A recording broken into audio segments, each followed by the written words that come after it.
Welcome, everyone, to the Spirit Society of Baltimore and our Saturday live talk.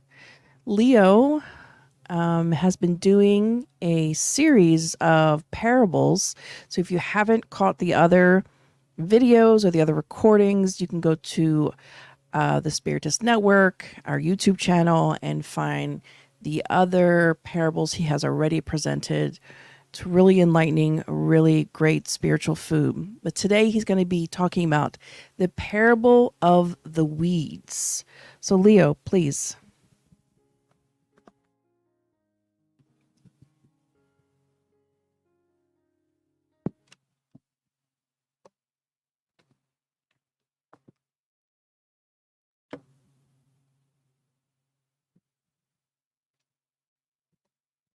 Good afternoon and good evening for those who will be with us soon. How's everyone doing? Good? Awesome. Awesome. Great. I'm happy as well. With a lot of weight on my shoulder. Not that I expect to be, not now, later. Thank you. Not that I expect to change anyone's life, but it's such a, let's say, a difficult work, because we want to make sure, as Kirsten was saying, that it's not what Leo is saying, but the value that this teaching has in our lives, in multiplying in terms of sharing with you. We hope that we can bring some comfort to our hearts, right? At least that. Anything beyond that, I'll be happy as well. I'll be extra happy. But the parable of the weeds. We would not be able to or produce or put together a great month like we did for the month of September if we had met and decided upon the topics that were discussed at the past Saturdays here, right? To include this Saturday that we were talking about the parable of the weeds. The reason I'm saying this, because we had a really good month in here at the SSB. Daniel talking about conscientiousness and discernment, chapter of Joanna de Angelis. Julio talking about evolution, primordial emotions, and spiritual journey. And Wendell last week talking about spiritism and the progress of humanity. And it has a lot to do with what we'll be talking here today. It has one thing connect to the other in such a way that the reason I'm saying this is because after you watch this, please go back and watch those talks as well. Rewatch it, because it is really helpful in terms of helping us understanding our dear Creator, right? And what it has, in the enlightenment that brings as well upon this beautiful parable that we're going to be discussing here today. What we will be discussing here today is always like to remind everyone is also based on the five, what would I say, some of the five tenets of Spiritism, right? The existence of God, the immortality of the soul, polarity, existence, polarity of inhabited worlds as well, and the communicability of the spirits. We want to bring this reminder, because if we don't add those elements in there and we don't multiply this parable with those elements, it's the same thing as we have been receiving in the past, right? We're talking about the wheat, the weed, and that's it, right? But why is it there? Why are we talking about this again? This parable can be, we can see it in different ways. And I kept the way that in most translations, or I don't want to say translations, in most of the most of the time when we see the title of this parable, we see it the parable of the weeds. But we ought to really add the parable of the wheat and the tares, or the weed, whichever way we want it, right? But in Portuguese, for example, they will spell out the whole thing, the wheat and the weed, in other languages as well. But here in English, we see most of the time the parable of the weeds. But it's important for us to highlight before we start, right? That is truly the parable of the wheat and the weeds, because the wheat comes first, and we will see that. But just something for us to remind ourselves and not lose sight of it. This is a beautiful picture. We're not going to discuss much, but we will touch back at the end. That was by this. It doesn't really matter where he's from, but well, it matters. It truly matters. But Abraham Bloemart, if we can say Dutch, he's Dutch. Sorry, yeah. So it's a beautiful painting, but we will discuss a little bit more. But I want you to take a quick look at it, right? Some of us may say, "Oh, there's some nudity there." Okay, yes, but there is a reason why, right? I believe, because I'm not the painter, but it is a really interesting picture. But just to let's bring ourselves into this reality right here, this beautiful reality, and we'll discuss back again. But what is the parable? It is the very short, and I would like to share with you because obviously it's important for us to touch on it, not bore ourselves with it, because we will dive into it into pieces. But the parable goes like this. Jesus told them another parable, and there is a reason for that. We'll talk about it. The kingdom of heaven is like a man who sowed good seed in his field. But while everyone was sleeping, his enemy came and sowed weeds among the wheat and went away. When the wheat sprouted and formed heads, then the weeds also appeared. The owner's servant came to him and said, "Sir, didn't you sow good seed in your field? Where then did the weeds come from?" "An enemy did this," he replied. The servants asked him, "Do you want us to go and pull them up?" "No," he answered, "because while you are pulling the weeds, you may uproot the wheat with them. Let both grow together until the harvest. Grow together until the harvest. At that time, I will tell the harvesters, first collect the weeds and tie them in bundles to be burned. Then gather the wheat and bring it into my barn." It's no questions, in terms of Jesus using the idea of plantation, right? Of harvesting, of planting and obviously harvesting, right? Sowing and obviously harvesting for an agrarian society of the time, right? And this is super important for us to think about, that we take what was happening then and we extract the reasons why he spoke, number one, in parables, right? And number two is for us to go and be part of that group of people of the time, right? Wheat was extremely important for that for society at that time, and it still is extremely important for all of us today, right? And it's amazing on how we have to sometimes we deviate from, but it's also amazing how sometimes we don't have the capability to go, diving deeper a little bit into it and think, oh my gosh, think about how wheat was important at that time. It worse than today, right? Imagine if they had a bad, like we had a bad summer here. Well, a dry summer here. I shouldn't say bad summer, but a dry summer here in the Northeast, right? The crop wouldn't be that great, right? If they didn't have rain, if it was dry, guess what?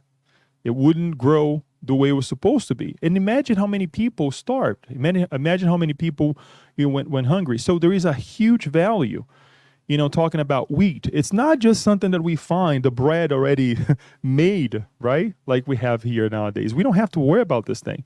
When we hear about a shortage of something, right, or a bad harvest of something, we're like, okay, we have substitutes, right? Easily. We can go ahead and dive into something else. But the value is there. And we see in the parable as well, Jesus talking about labor, right? The work that someone went in there and did the work, They sowed something, right? We're talking about laziness because Jesus talked about laziness because somebody fell asleep, right?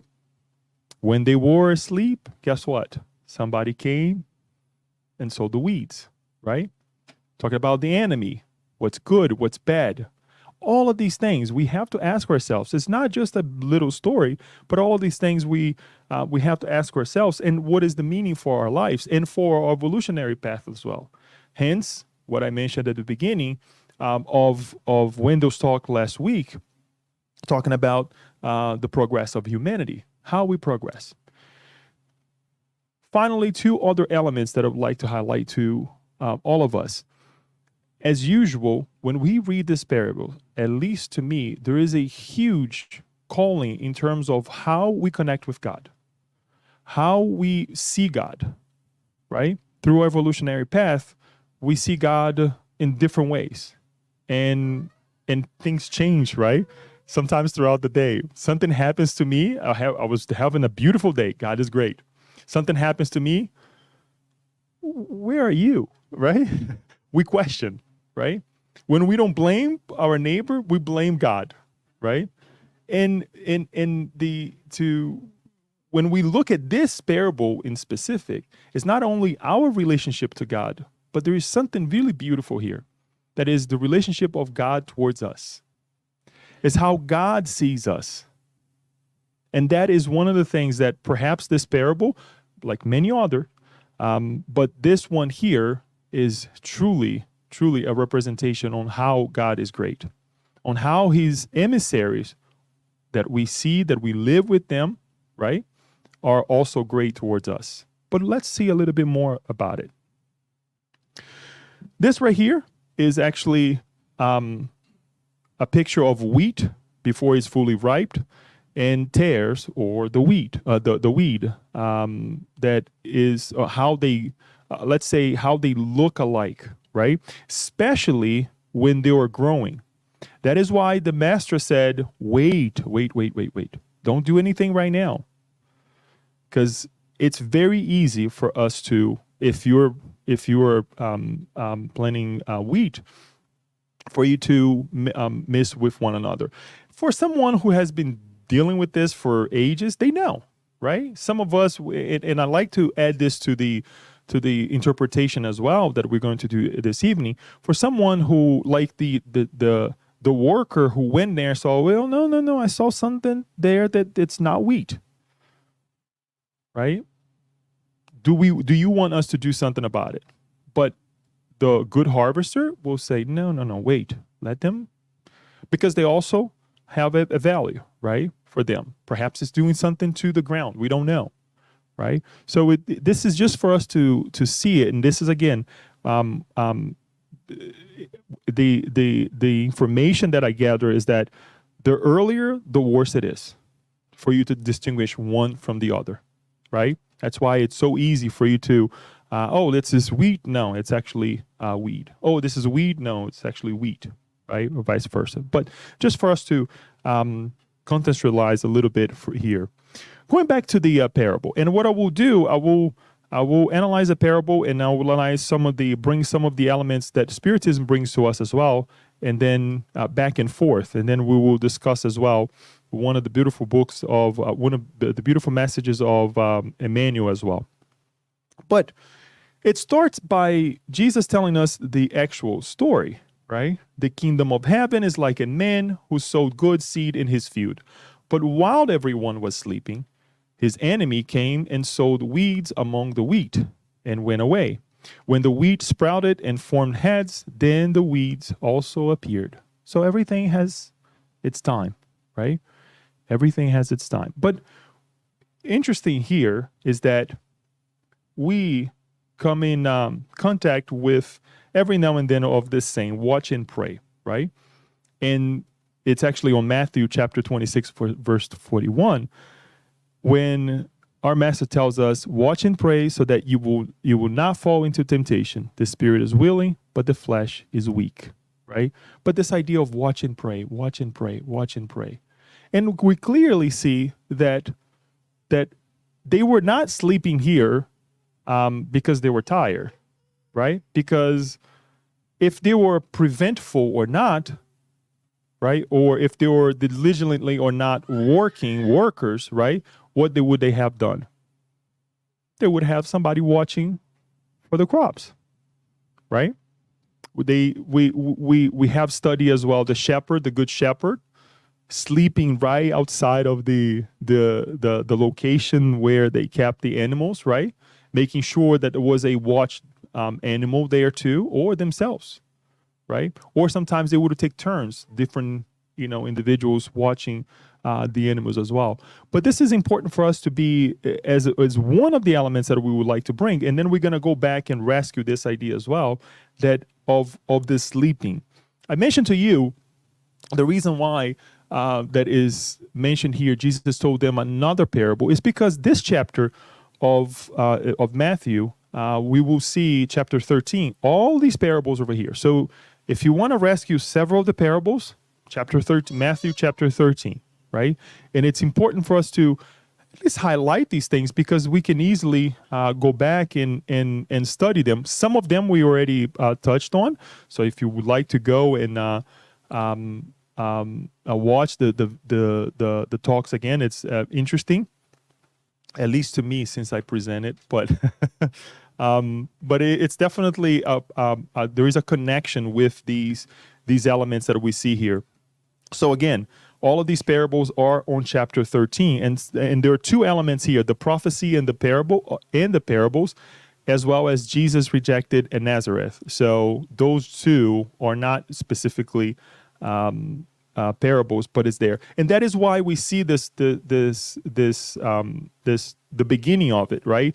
Jesus told them another parable, right? So imagine the master giving all of those teachings one after the other, having that moment of, let's help these people, right? Let's say these things again and again and again. So for those of us who get tired sometimes of repetitive callings, guess what? Jesus did the same, right? Because I was thinking we would not have, this wouldn't be there. This beginning saying that Jesus told them another parable, right? If it wasn't for us to learn from as well, right? So that I would say that older brother who is always trying to guide us, to give us guidance, right? But let's continue with the parable. The owner's servants came to him and said, "Sir, didn't you sow good seed in your field? Where then did the weeds come from?"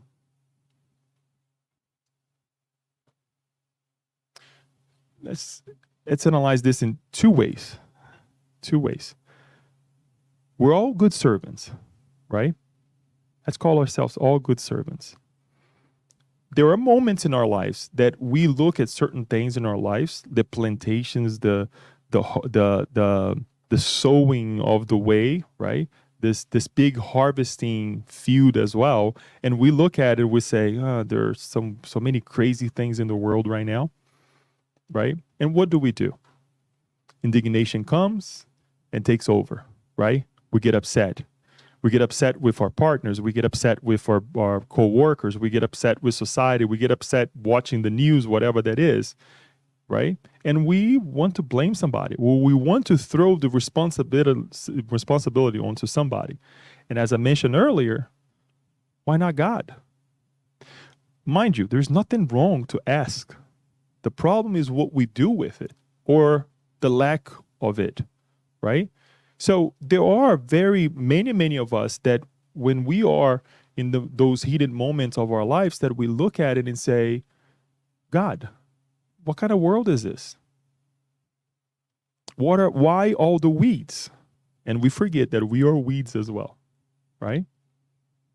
And there are very good hearts out there that they want to change because they have changed already. But many of us, we're still, and I include myself in many occasions, right?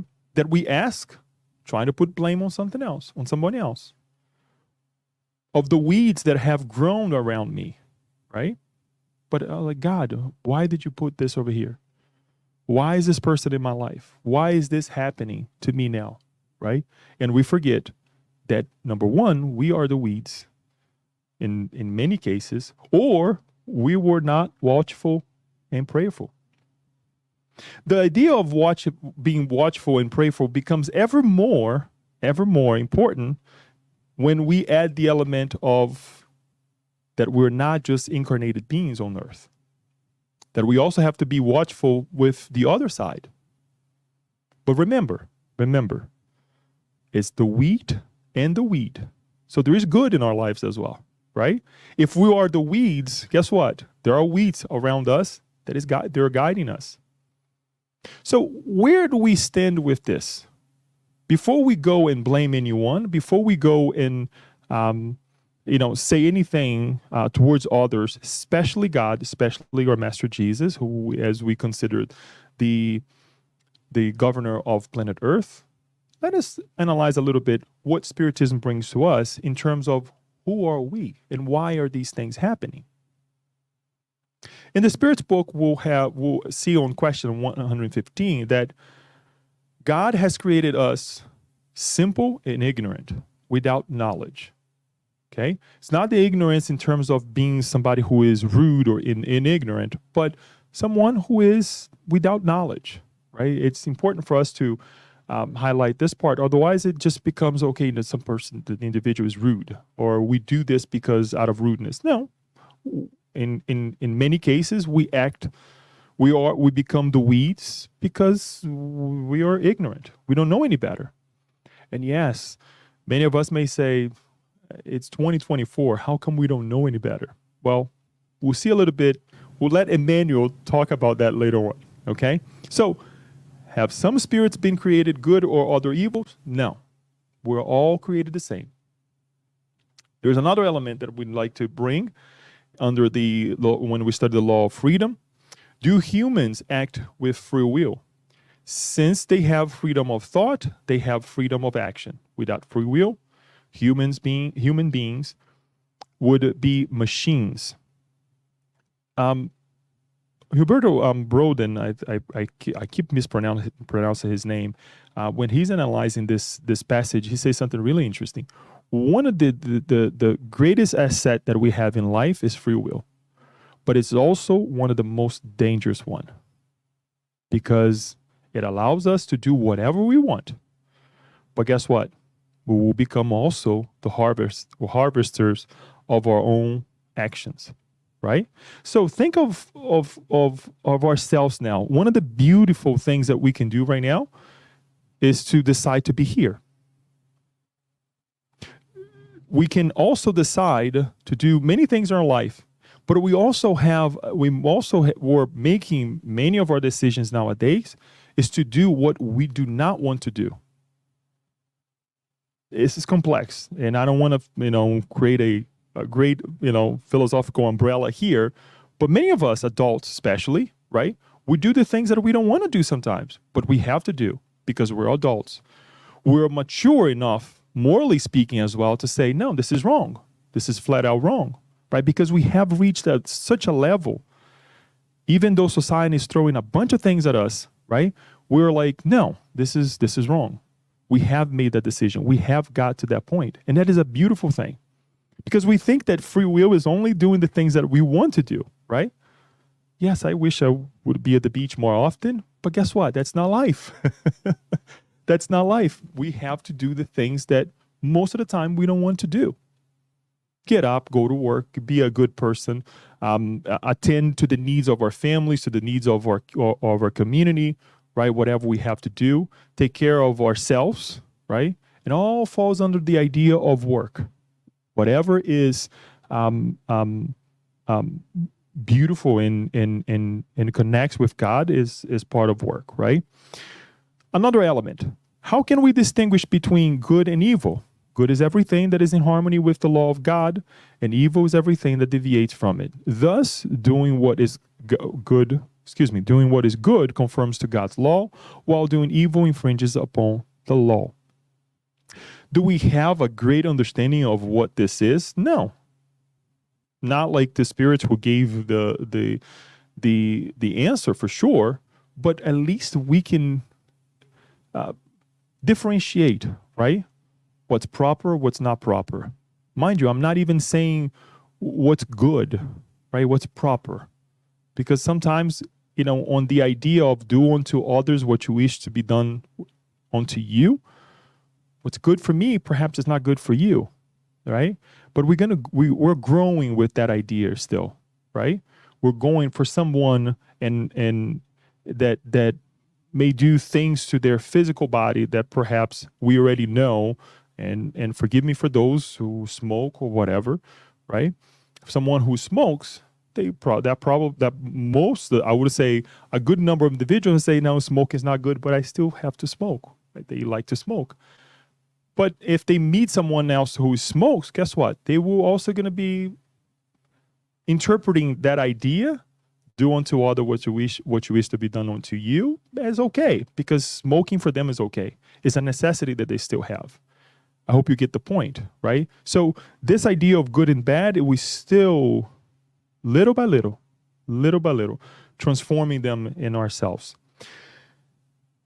And I go back, as you can see, all the way up there to the parable, right? So the answer then comes from the master and says, an enemy did this, he replied. So think about it. We are inquisitive enough to say, what's going on? Aren't you the master? Don't you know what you're doing with the field? Why did you plant this?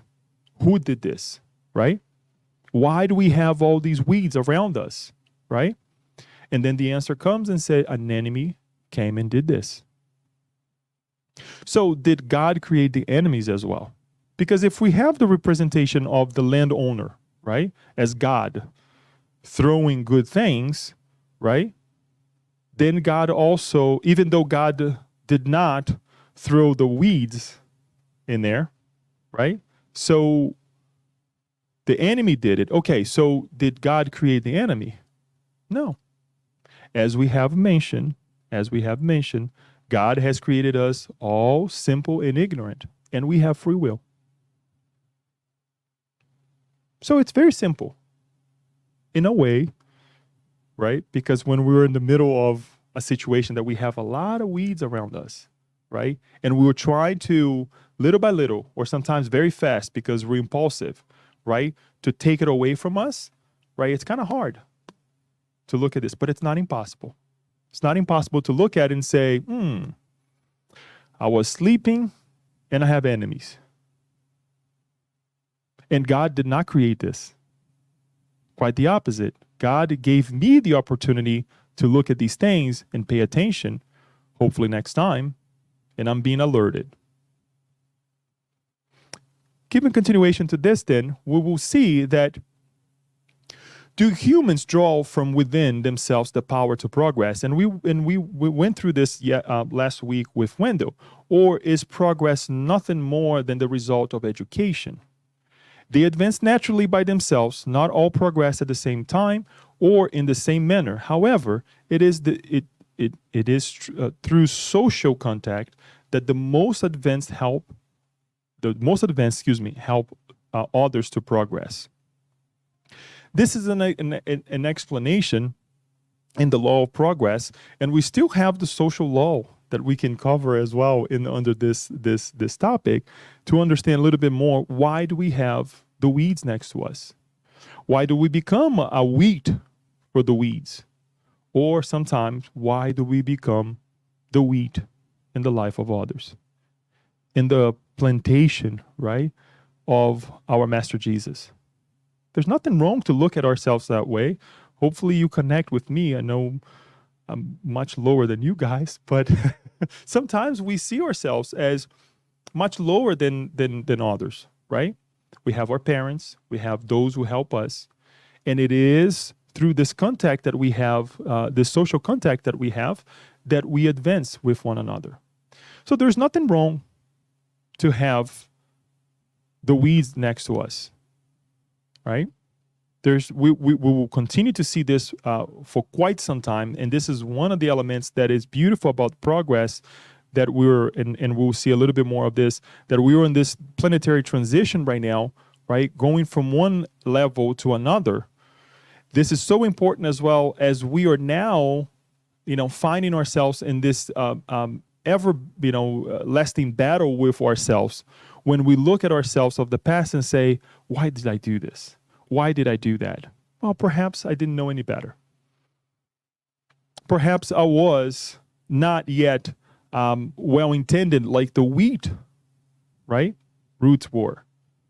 And here I am now. So, how is this progress happening, though? It's not just a one huge leap, right? We will see also in the Spirit's book that we have different orders of spirits. And within these orders, we'll have different classes. And these transitions, they do not happen overnight.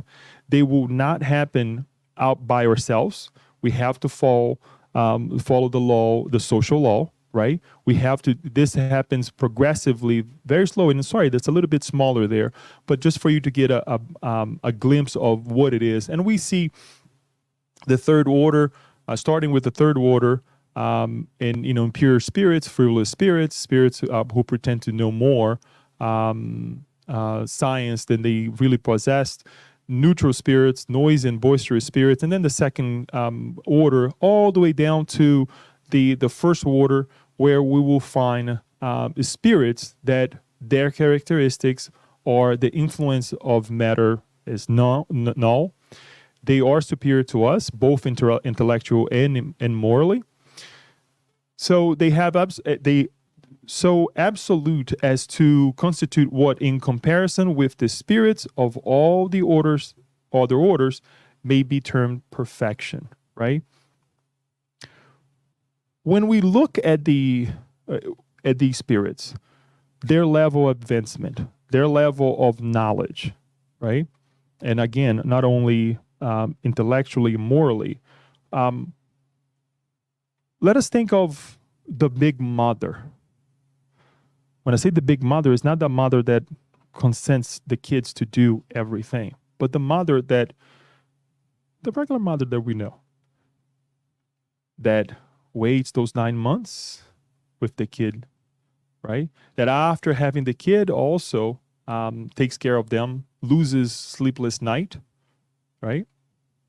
They go through all the troubles, the difficulties that we know that they go through. If we're not a mother, we were kids. So we know, we can at least say, thank you, and thank God for it, and thank our parents and our mother for it as well, right? Because they did work very hard for us to be here. And we are working very hard for our kids to be here as well. It's very hard for us to, at least for me, to level myself to, a higher spirit like this, looking onto a spirit that is in the harvest, as we all are, and they were presenting themselves as the weed, and saying, I'm just going to uproot it and trash it away. No. There is a beautiful prayer from Geraldo de Aquino that I listened to on one of the Spiritist radios, that he says something really interesting, that for a heart of a mother, it's that person that, and he's referring to an individual for example, who is incarcerated. That individual is still a gem for that mother, right? And on the other side, he also calls on to the individuals who are about to do something wrong within their lives, in their lives, to say, how would my mother feel if I were to do this? It's a beautiful thing, right? And it's very, I use the example because to me, when I look at it and I try to transpose my considerations about the parable onto the good spirits or the pure spirits, it's really hard for us to understand their careness, right? On how they love us and how they allow us to grow in the time that their time is completely different than ours, right? We wanted to, uproot all the negative right now, right? We're impulsive, right? But when we are in that position, we want more time. We want forgiveness, right? Again, just for us to picture this idea of how the grace of God is towards us. And I will also add this because this is important for our explanation, that the transformations that we see here, the progress that we see here in terms of how we spirits progress does not happen in one planet. It happens in multiple planets, and we will see that this progression happens in primitive planets of trials and expiation, which is our what we can consider our planet now, regenerative planets, happy planets, and celestial planets, being that the locations where these happy or perfect spirits who have reached perfection, they would live. Not mind you, it's not like they're in a celestial planet that we one day will reach the celestial planet that we were not going to be working. It's quite the opposite. They're working very, very hard. And some of them are working with us here on planet Earth as well, so that we go through our transition from this planet of trial and expiation to a regenerative planet as well.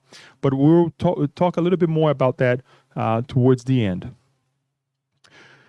Going back to the parable, this servant asked him, "Do you want us to go and pull them up?" We're still at the servant. This is the servant of the master, right? Of, let's call it the landowner, whatever we want to call it. It's the impulsiveness on us, right? That we say, okay, enough is enough. Let's go ahead and just take this out of here, right? Let's cut the bad things that is around us completely overnight. Is it possible? Yeah, in some consideration, it is possible. In some consideration, it is needed that we say enough is enough in terms of certain things, happening to us, because we do have a choice to change, right? And we do have the capabilities to change since we have free will. But here we're talking about something way more valuable. Elements that perhaps we don't have the capability, the morality to change. If we take the idea of weeds around us, that's what they were trying to pull them up, right? We don't have the capability yet, right?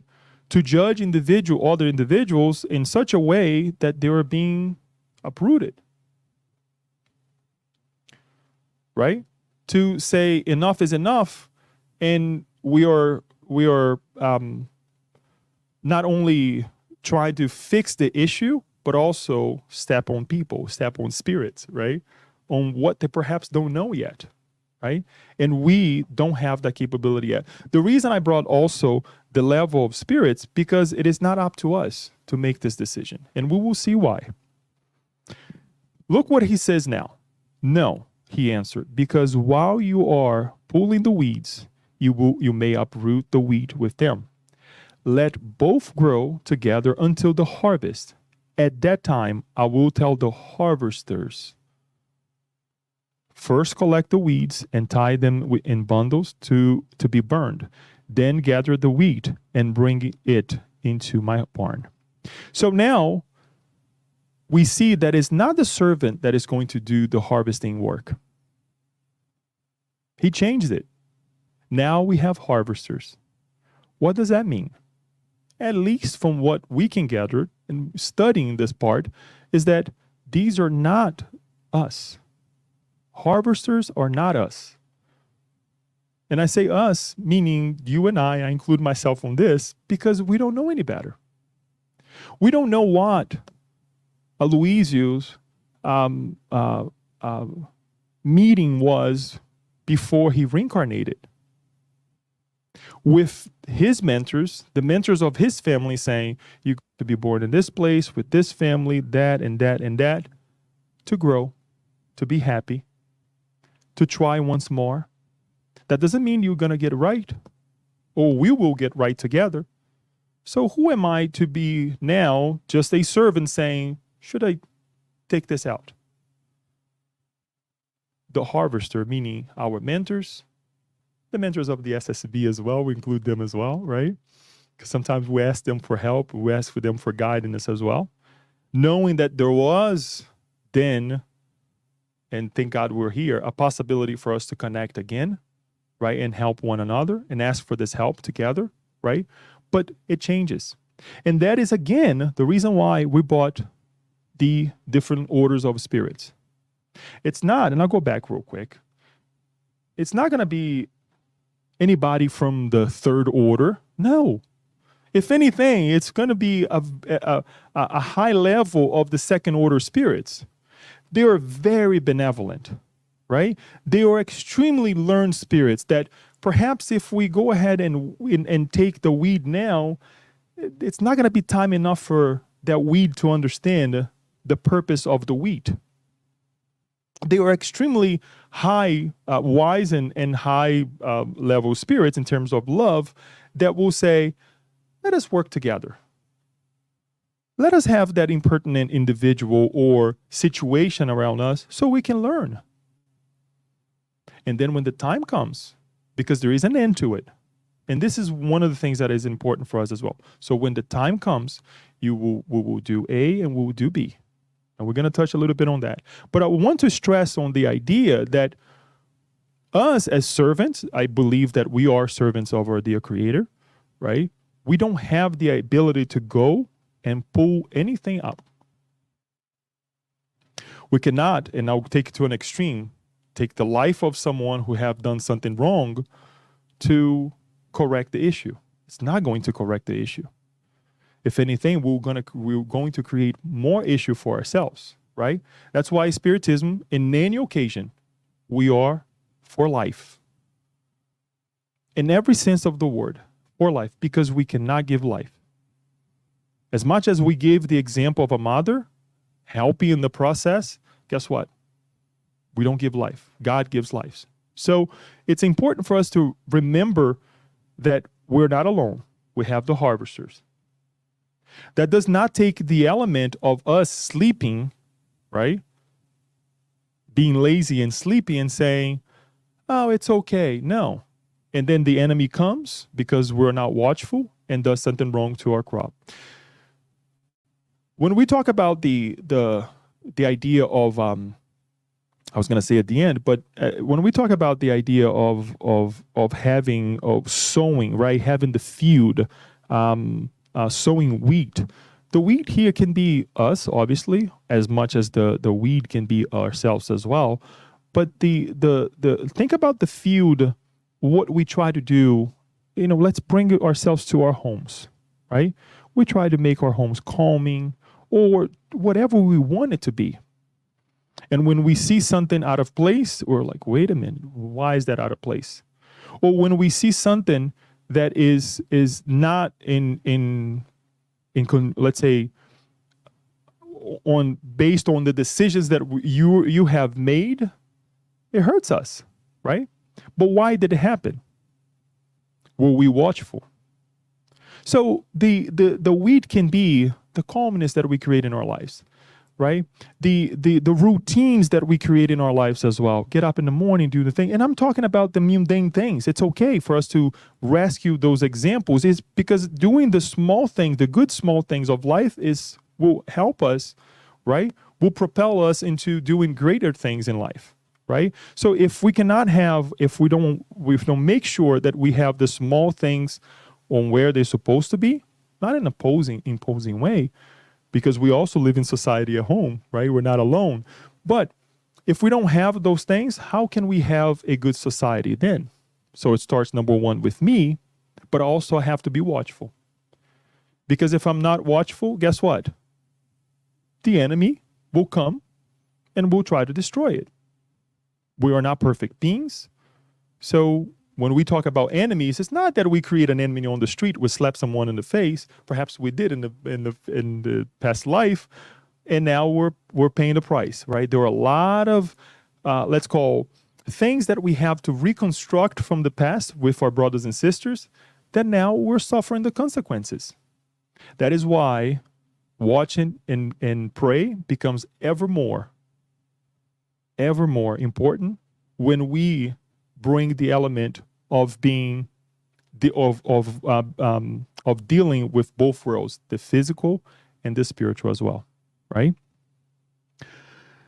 I would like to dive in a little bit onto this um, um, passage of the book, Vineyard of Light by Chico Xavier. This is actually, I'm sorry, the manual through the hands of Chico Xavier. This is actually one of the books that is not in English of the collection Living Spring. And it says the following. We're going to go over and then we're going to bring some elements and then go back to the last two parts of it. Emmanuel says the following, and we're going to read together so that there's no way that I can bring these teachings, but it's certainly also a highlight of what this passage does, explains. The Emmanuel takes the last verse of it, 30 actually, and says, "Let both grow together until the harvest. At that time, I will tell the harvester, first collect the weeds and tie them in bundles to be burned." When Jesus recommended the simultaneous growth of wheat and tares, he did not want nothing more than to demonstrate the sublime celestial tolerance within the framework of the experiences of life. As we have mentioned, we grow in society, right, with one another. The Master never took away the opportunities of growth and sanctification from men, and in this sense, evil itself, arising from less worthy passion, is patiently examined by his infinite love without being immediately destroyed. This is so important because not only highlighting again the how grateful God is, God does not, and this is actually an observation by Mr. Roden again, that he said, God didn't say to anyone, do or do this way, or Jesus for all that matter. He actually take it to the level of the considerations that he had, Jesus had with the apostles, to say, do this way or do that way, right? He didn't tell Judas, do this or that way. He knew what was going to happen, and he did not interfere on what? His free will, right? The same way, God does not say you have to do this good way, right? Because if he does, or Jesus or whoever that is, what are they taking away from us? Not only our free will, they can mention, but the act will be ours anyways, but also that we are not responsible completely for that act.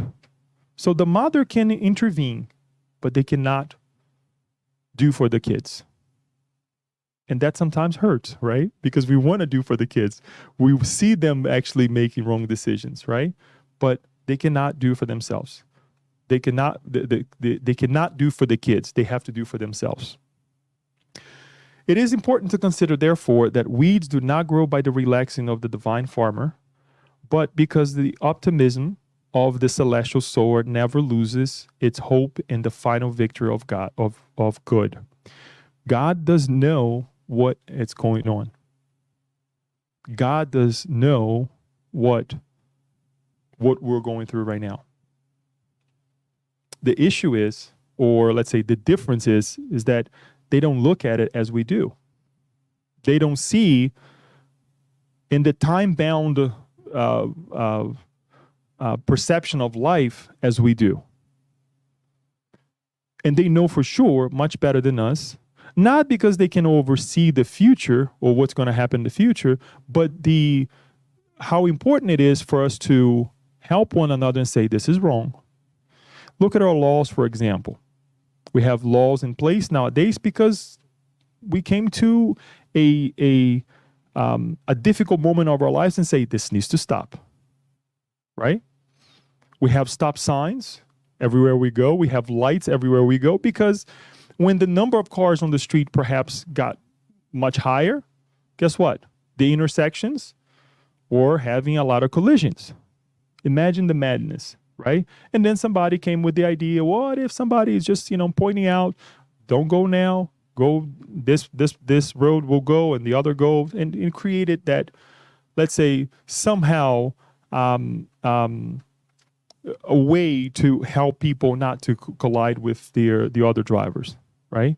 And then the lights, right? Until we one day don't need to have the lights because we'll respect, we'll give it away. No, you go first. You go first. I'm not late today. You can go first, right? I didn't leave my house late like I used to, in many, many incarnations ago. The field of Christ is a region of incessant and intense activity. Awesome tasks mobilize heroic phalanxes. However, despite the dedication and vigilance of workers, shafts emerges, threatening the service. Jesus, however, orders defensive processes to be applied based on enlightenment and in mercy. The Lord's time and blessing act slowly, and the inferior purpose are converted.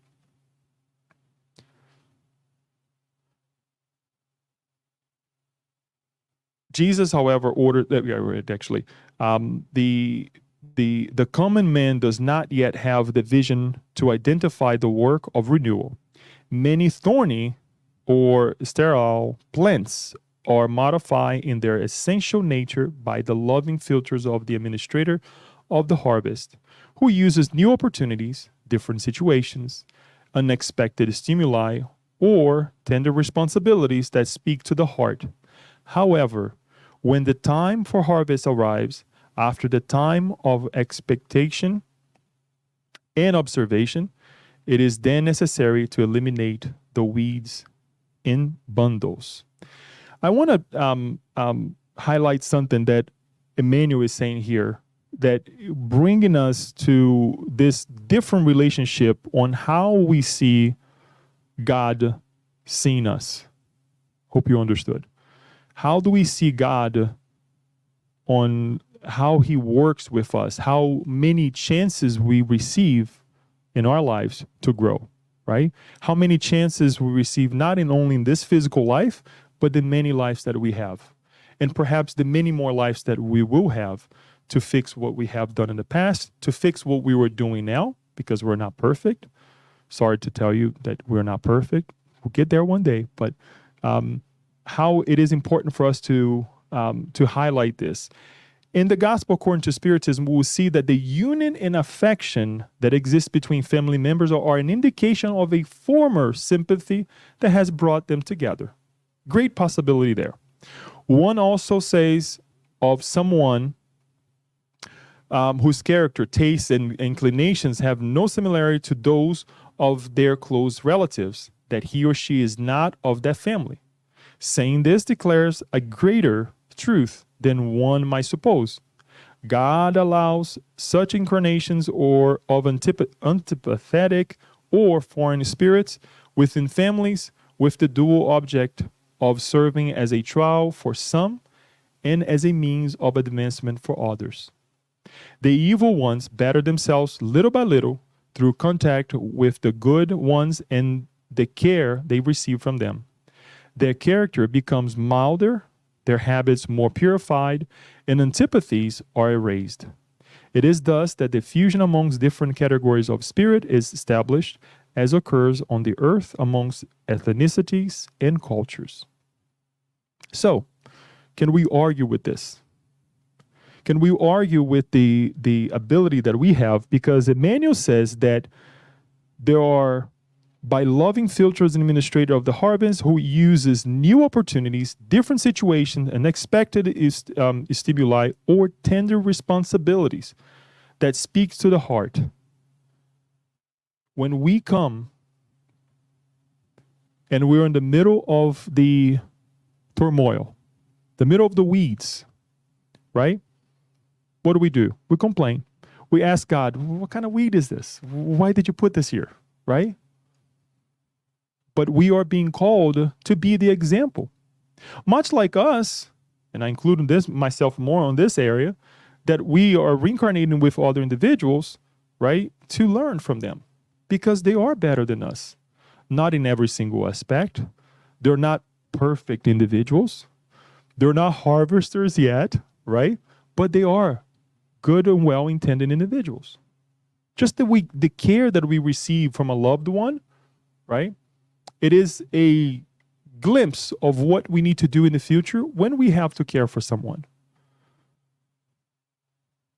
So we cannot complain where we are sometimes. And I will add, I'll dare to add one more thing here. And I think this is very liberating as well. Let us think of ourselves of a little bit higher, because as we mentioned, we have grown somehow, and we will continue to grow. There are a lot of things that we have the understanding of it, but we're not applying every single time. But we have grown, right? So sometimes we haven't put into practice yet, but there are certain things in our lives that we know that is wrong and we don't do anymore. So when we see someone doing it, we tend to attack. We tend to be the servant that says, this needs to be uprooted, right? I need to take this out of here, right? And we forget, because we have said so many times, or perhaps we have established a good way to see life, and we try to teach that to others, and they don't see it the same way. Who is the lesson for? Obviously, yes, it's for those whom we're trying to help, for sure. There's nothing wrong with that. And if we're not speaking to the wall. We're speaking to that person that we love very much, that we care very much, just like our parents did to us, right? Repeated a million times, the same thing over and over and over until we get it. And sometimes we haven't got yet, right? But what are being tested here? If we are the wheat, right? Our patience, our reconsideration, much like our Master Jesus reconsidering a lot of things in our lives and giving us more opportunities, right? So the teaching is not perhaps for the one only who is receiving, it's for us as well. To also, at one point, saying, you have your free will. And I know that's hard, because it is hard for me, especially as parent. We want our kids to follow what we wish upon them, right? But they have their choices. They will have to make their own decision, just like we made ours, right? And if there is one thing that we know that God will not, go over, is the law of free will. He gives us free will. We saw that. There is another example that I would like to bring here, and it is on chapter 36. I would say chapter 35 and 36 and consequently also chapter 37 of this book, The Messengers, that we are also studying on Sundays, every other Sunday. We are studying the chapters. We're already on chapter 36. We will be studying chapter 37 2 weekends.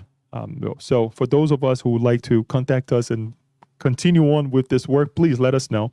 But it is chapter 36, and forgive me because I can't remember names that well. So it is the story of the God at home of Dona Isabel, the mother, right? Extremely interesting, because it gives us the importance of what it is, the God at home in our lives. And if you want to read more, please read the book Jesus in the Home. Contact us. We will help you with this act as well in our homes, which is a moment that we stop one specific time of the week. Let's say we choose Thursday at 7, and every Thursday at 7, we'll stop. We'll read a passage of a good book. The Gospel According to Spiritism is one of them that we would suggest, or a chapter, like a book of chapters of teachings. The messages can be read as well. Anything uplifting, right? That we do with our family. We sit down with our kids, with our husband, wife, or whoever we live with. And if we have to do by ourselves, let us do it as well, right? But we see Dona Isabel with her children, Joanna, Nellie, Marietta, Noemi, and little John. The girls, as Andrea Louise actually explains, they were in tune with the mother. Let's call it that way. They were very in tune with the mother, and at that moment, they were super happy and super helpful as well in that moment to pray, right?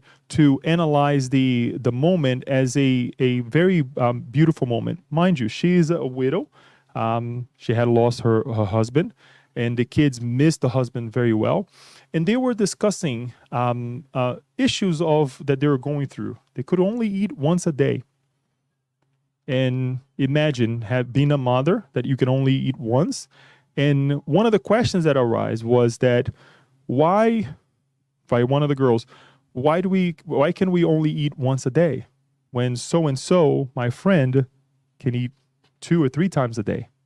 Imagine a kid asking that to all of us. It's really hard, right? So we see that the mother then comes and says, look, eating once a day is still sustains us, and we're not lost. We're still alive. Many people eat only once a day, and they're doing well, right? And so are we. She brings that comfort to the kids. And then John, who was not in sync as the girls were, right, asks, why do we have to keep this room? And the room that he was referring to was the room where they were praying, when we can rent this room and have some more money for us to do the things that we need. I'm paraphrasing here. Please go and read the chapter. And the mother explains that was a way that she maintained the presence of her husband, right, in the house, because that was something that they constructed together, right? And that maintaining that room where they went and prayed was an enlightenment for them, was food for the soul, right? But the kid still did not get it. And he was very impertinent because he wanted to have a different life. He did not believe, he did not agreed with her way of teaching. And she says something really interesting. As the conversation continues, she says something really interesting to them. She says, I am not a mother to create dangerous illusions in the hearts of the children God has entrusted to me. Since I love you all very much, I must point you, in the right direction. And she asks for that conversation to not only change, but not to be repeated again, right? So looking at this mother, looking at this picture, having 4 beautiful girls, right, who connected with her, but having, sorry to say, little John, the weed of the wheat. Why was he not uprooted?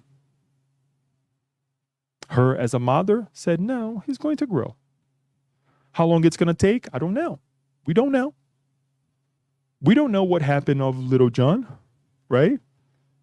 They were incarnated. But hopefully he's being helped by the sister. He's for sure being helped by the mother.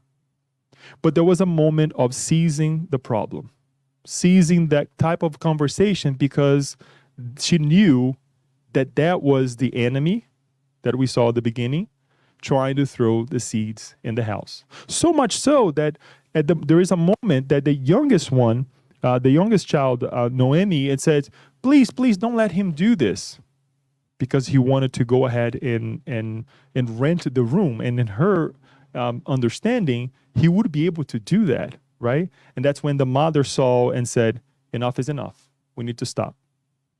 But we see the grace of God in this example and many, many others. I would also ask you to read up chapter 9 of the book Nosso Lar. That is beautiful as well in terms of the grace of the mentors talking to those who wanted to have a heavier type of food in Nosso Lar. And they were going through the transition of, no, we don't need this anymore, right? And there were many, many, many, many, many, many chances given to them to change their ways, until something happens, something tragic happens, and they say, enough is enough. Now we have reached the level that not only you're going to affect yourselves, but also the rest of the colony. There is a limit. The point here, number one, is the grace of God, allowing us to reincarnate like little John among many, many sisters and the beautiful mother, right? Or us sometimes being the beautiful wheat, trying to help one another, right? But there is a moment that things needs to cease. So Emmanuel then comes and finalizes by saying, the harvest is not the same for all the seeds on earth. Each species has its day, its season. This is why when the right time comes, each person and each community is required to eliminate the weeds. When the transformative processes of Jesus have been received in vain, at that moment, we see individuals or people agitated by various afflictions, and if I can say this right, hecatombs. It's so it's like a catechism, like or something great that happens in our lives, right? In cries of alarm and help, as if they were in the shadow of inexorable shipwreck. However, all that is happening is the destruction of our ruinous or useless acquisitions. And since the tares are tied together in bundles, a pain never comes alone. This is again on the book Vineyard of Light. For those who speak Portuguese, you can find this as well on chapter 107. To finalize, folks, I will throw us directly to the end of this question 178. The question is really to help us understand how we reincarnate throughout the universe or on planet Earth. Let us call planet Earth. That asking, can spirits be reborn corporeally on a world that is relatively less evolved than the one on which they have already lived? Yes, it can happen as a mission, right? To come back and say, let me continue to help those individuals like that mother, right? To continue to help little John. Little John is not yet there, right? But there is the opposite as well. As much as there is the goodness helping around us, but also there is also there's also the opposite. Might this also occur as an expiation, and might God send rebellious spirits to less evolved worlds? Yes, spirits may remain at a standstill but never regress. Thus, their punishment is not advancing and in having to recommence badly used lives in an environment more suitable to their nature. It's not that God is taking, as Emmanuel is using or making use of the tares, putting together and put it someplace else. It's not that God is doing directly that, but we are not corresponding to the changes that are happening on planet Earth, to the transformations that are happening around us, right? It's much like if I go into your car right now and you turn on the radio again where you were tuned, perhaps it's not going to be the same thing for me. We'll probably come in together and say, I like this kind of music and I like this too. Okay, so let's put that on, right? But it's going to be different. But it comes to a moment that the way I'm vibrating will not be suitable for this planet anymore. And I have to reincarnate on a planet that will be suitable for me. And we see this, and I'll finalize with this part, in these beautiful books by Manuel Filomeno de Miranda, and we already studied the three of them here at the Spiritus Center as well, that we see great colonies of spirits coming from other planets that are more advanced than us to be the wheat for us, right? And to help us grow. And there are also great groups of spirits that are not following, let's call it the changes of the planet and being taken someplace else. That is the grace of God. But that is not done by us. That is definitely done by the harvester. That the spirits are much higher than us. They are more advanced than us in every sense of the word. As I mentioned to you, and we will revisit this, we are in this transformative transformation right now, from a planet of trials and expiation to a planet of to become a regenerative planet. It's not that we're going to be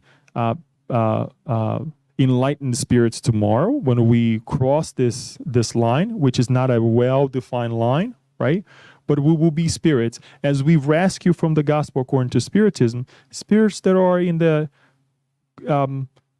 tired, right, of doing the wrong, tired of living the difficulties of life that we create, tired of not being watchful and prayerful. And then we see the consequences.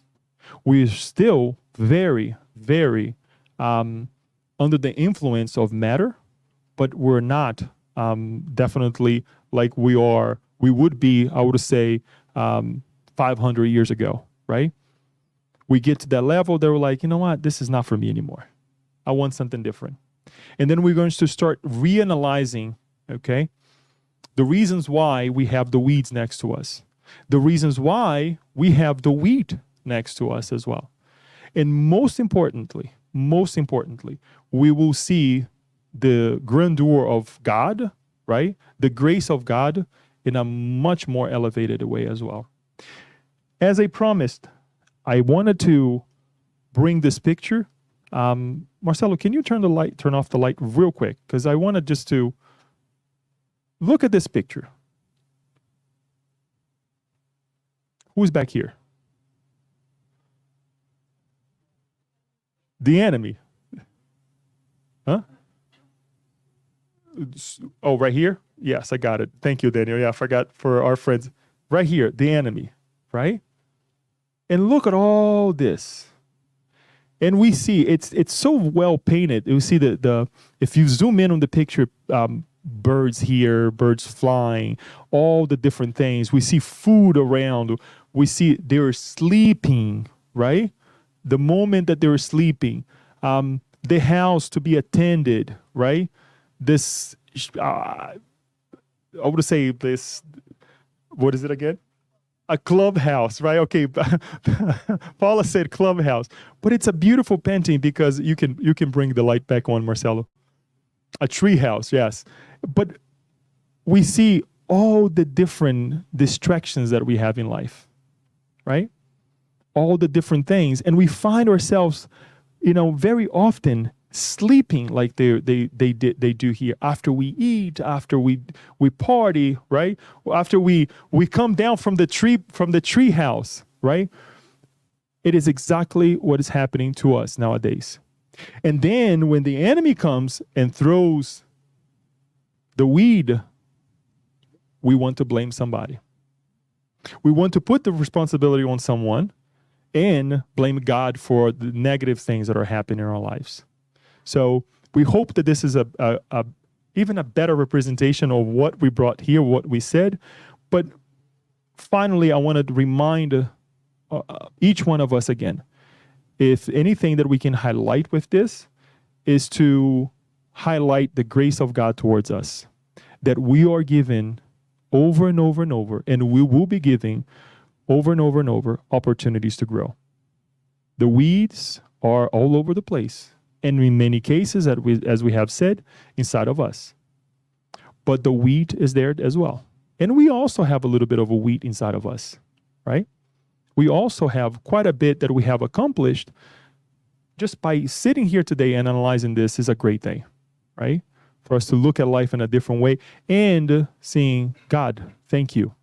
Thank you for the opportunity of being here with the weeds, and all the things that comes in between. The harvest is different for each one of us. Let us just remember that. And before we go and try to uproot anything, let us be grateful for what we have. Thank you again, folks. We'll be a little bit over, but we have a couple minutes for questions or comments that you may have, please.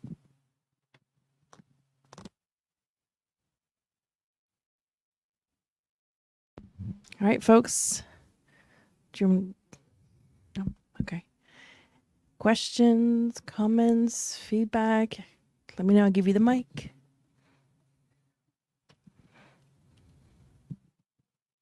Okay. Daniel. Very quick question, Leo, for a very quick answer, okay?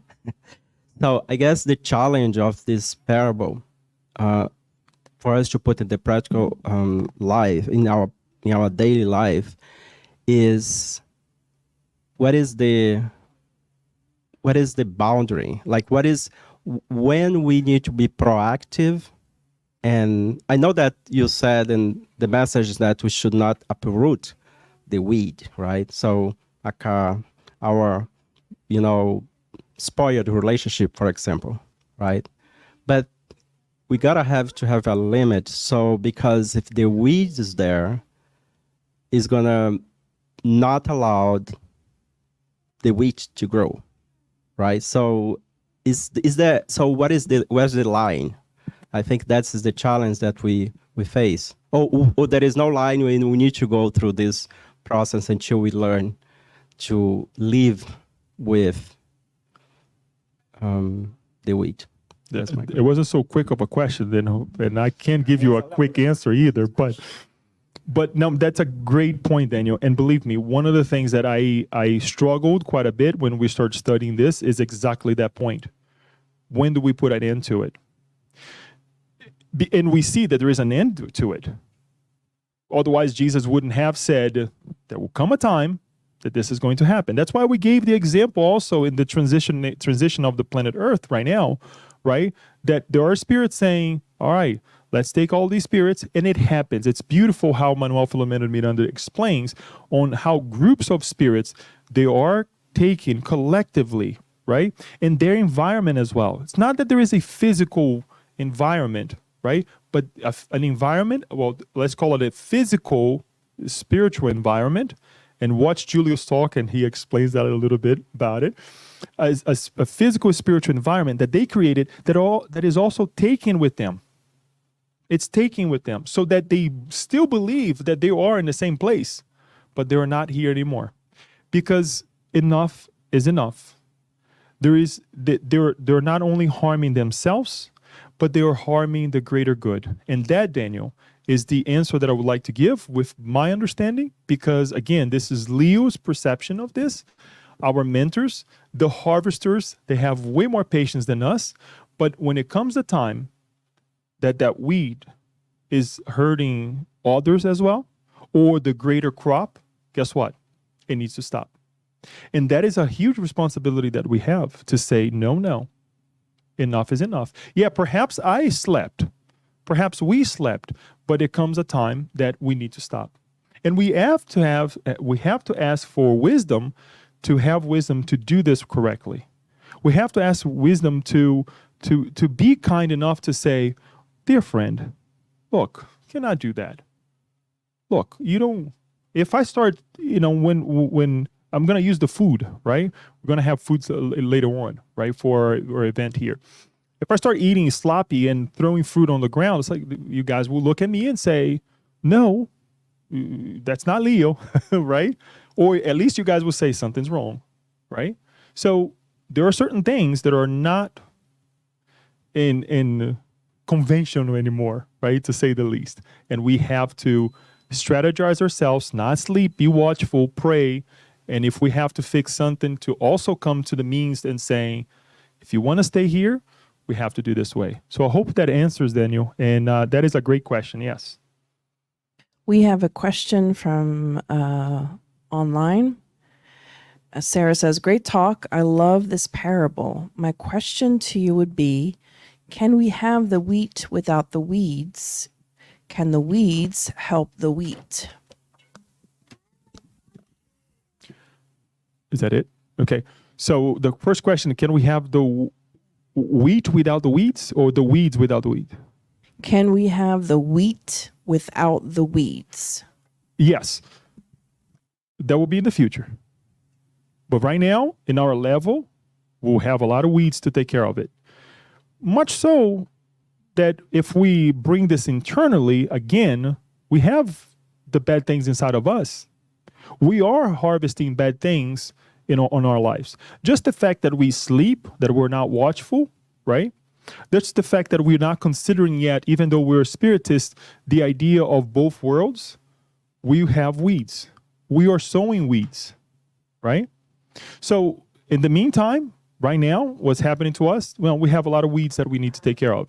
The wheat will be when we become a little bit more purified in the moral sense, right? And the level of our planet will be a little bit more evolved, that we will see more wheat than weeds, and then consequently, no weeds at all.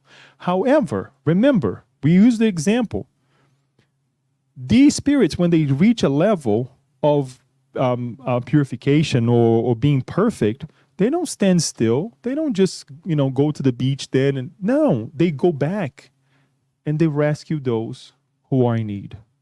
And we see this happening. Read again the collection of Manuel Filomeno Miranda, or watch the talks.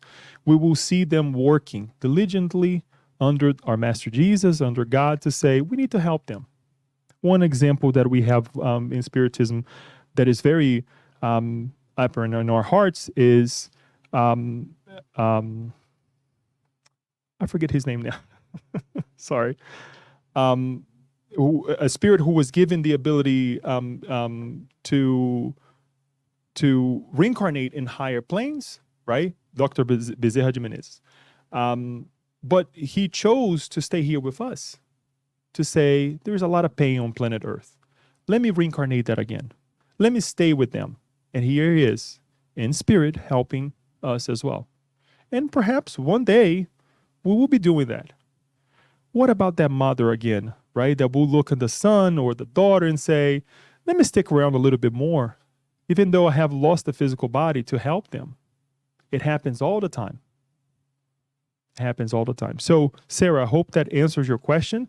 If you want to have more wheat on our lives, on your life as well, in your life, work for it very hard, right?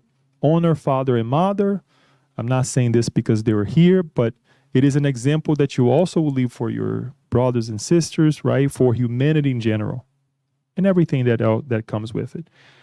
One more, Daniel, or do we? Anyone else would like to ask a question or comment? If not, we can move on to the other part that is important too. Folks, I know it's quite a bit. We know that the idea of changing our perceptions can be hard, but it's not impossible, right? We will stumble here and there, but we are being guided.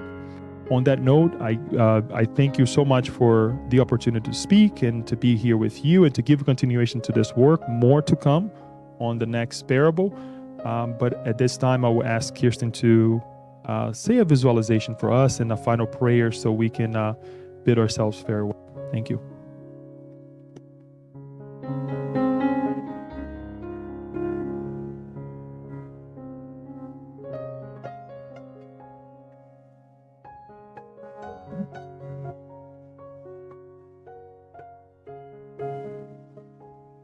All right. Let us take this time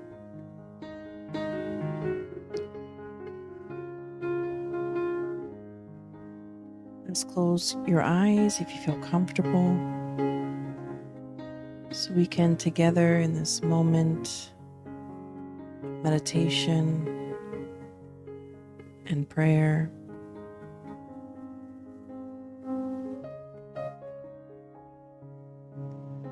we can unite our thoughts, our mind, and our hearts.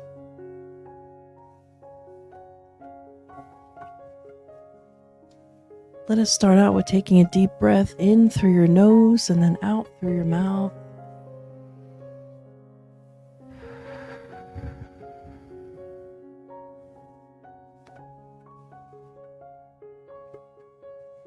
Always turning our thoughts and our hearts to our divine Creator.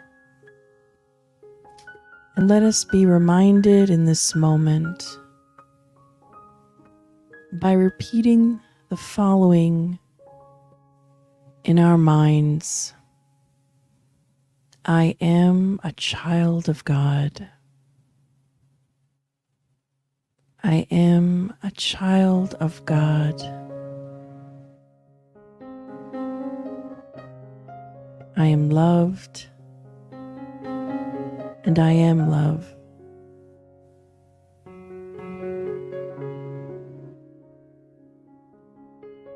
Allow these vibrations of love and light to seep into every core of your being, every microscopic cell, as a gentle reminder of the immensity which our Creator loves us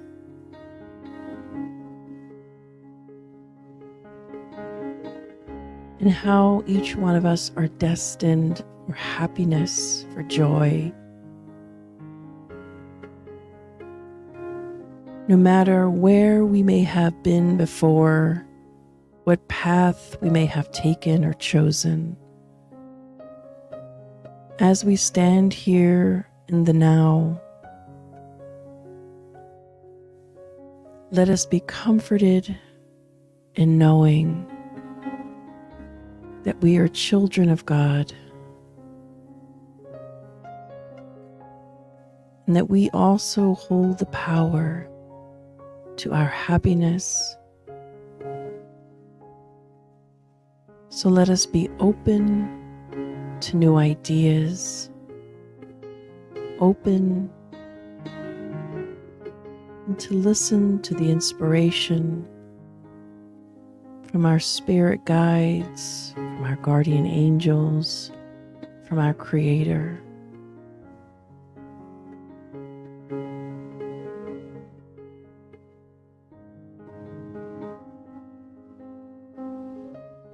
And always with gratitude in our hearts and in our minds. Before we do any task, as we wake up in the morning, think of gratitude first. Thank you, God, for the air that I can breathe. I thank you, God, for hands that work, for legs that work,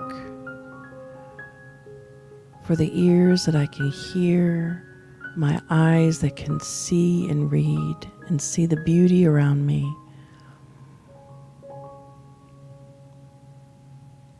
Let us be grateful for a few things every day.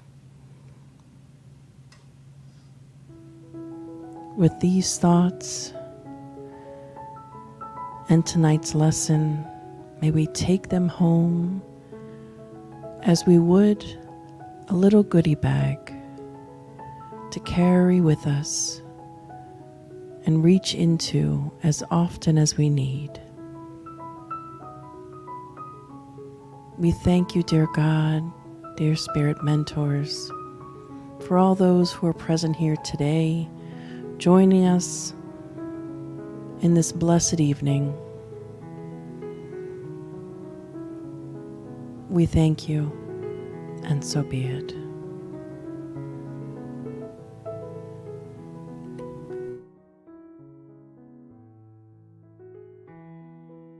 Just water, or the spiritually magnetized water. It is spring water.